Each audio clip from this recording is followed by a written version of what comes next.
Hi అండి. అందరికీ నమస్కారం. Welcome to my channel. ఈ వీడియోలో ఉద్యోగ పెన్షన్ల ఇన్కమ్ ట్యాక్స్ కష్టాలు, ట్యాక్స్ కట్టే ప్రతి మధ్యతరగతి ఉద్యోగి ఆవేదన పూర్తి సమాచారాన్ని వీడియోలో తెలుసుకుందాం. వీడియోని ఎక్కడే గానీ స్కిప్ చేయకుండా ఎండ్ వరకు చూడండి. అప్పుడు ఇన్ఫర్మేషన్ పూర్తిగా అర్థమవుతుంది. వీడియో చూస్తున్న ప్రతి ఒక్కరు వీడియోకి లైక్ చేయండి ఫ్రెండ్స్. వీడియోని తోటి ఉద్యోగ పెన్షన్ మిత్రులతో అయితే షేర్ చేయండి. కొత్తగా మన ఛానల్ చూస్తున్నవారు సబ్స్క్రైబ్ చేసుకోకుంటే వెంటనే మన ఛానల్‌ని సబ్స్క్రైబ్ చేసుకోండి. దీని ద్వారా నేను చేసే లేటెస్ట్ వీడియోస్ అన్నీ మీ వరకు రీచ్ అవుతాయి. ఇంకా ఆలస్యం చేయకుండా వివరాల్లోకి అయితే వెళ్ళిపోదాము. ఫ్రెండ్స్, ఇక విషయానికి వచ్చినట్లయితే చదువుకున్న పాపానికి ఉద్యోగం చేయాలి. ఉద్యోగం చేసిన పాపానికి ట్యాక్స్ కట్టాలి. ఎంత కట్టాలి అనే ఒక చిన్న లెక్క వేద్దాము. ఒకడు 30 సంవత్సరాలు కష్టపడి చదివి ఉద్యోగంలో చేరి సంవత్సరానికి 20,00,000 సంపాదిస్తే 30% ట్యాక్స్ స్లాబ్‌లో ఉంటాడు. అంటే 30% ట్యాక్స్ స్లాబ్‌గా ఉంటుంది. కాబట్టి అక్కడ రూ. 6,00,000 తిరిగి ప్రభుత్వానికి చెల్లించాల్సి ఉంటుంది. ఇక మిగిలేది రూ. 14,00,000. అందులో రేపటి కోసం సేవింగ్స్ చేయాలి. సో, ఉన్నది వైట్ మనీ కాబట్టి రియల్ ఎస్టేట్‌లో పనికిరాదు. మన దేశంలో మోసానికి గురికాకుండా ఉండే మార్గం స్టాక్ మార్కెట్ ఒక్కటే అని చదువుకున్న వాళ్ళందరూ తీసుకెళ్ళి అందులో కుమ్మరిస్తున్నారు. అందుకే తెలివిగా short term capital gain tax అనేది 20% చేసింది ప్రభుత్వము.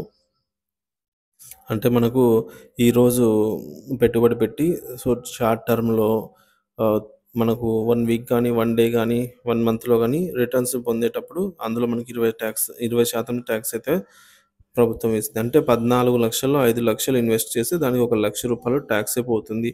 మిగిలింది 9,00,000.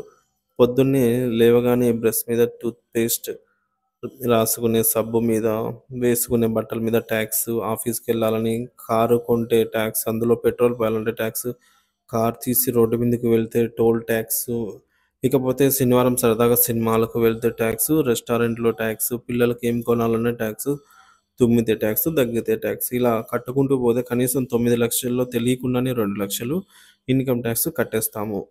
ఇలా కట్టిన ట్యాక్స్‌లన్నీ కూడితే 20,00,000 సంపాదనలో రూ. 9,00,000 అవుతుంది.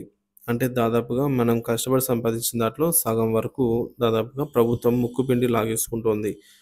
మనం మనకు తెలియకుండానే ప్రభుత్వం కోసం పని చేస్తున్నాం. ఇన్‌ఫాక్ట్ ఊడిగం చేస్తున్నాం.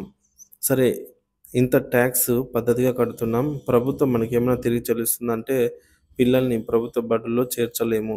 ఆరోగ్యం బాగోలేకపోతే ప్రభుత్వ హాస్పిటల్‌లో చేరలేము. కాబట్టి పిల్లల ఫీజులు, ఆరోగ్యానికి ఇన్సూరెన్స్‌లు మళ్ళీ కట్టాలి. చివరకు మిగిలేది ఏంటంటే నేను జెన్యూన్‌గా టాక్స్ పేయర్ అని సోషల్ మీడియాలో తిరగటం ఒక్కటే. ఇంత ట్యాక్స్ కట్టి నీకొచ్చేది ఏమిటి? బాధ్యత గల పౌరుడు అన్న బిరుదు, దానికో సర్టిఫికేటు. ఎందుకనేది ఎందుకది మెడలో వేసుకొని తిరగడానికా? ఇది పద్ధతి గల ట్యాక్స్ కట్టే ప్రతి ఒక్క మధ్య తరగతి ఉద్యోగి యొక్క ఆవేదన అండి.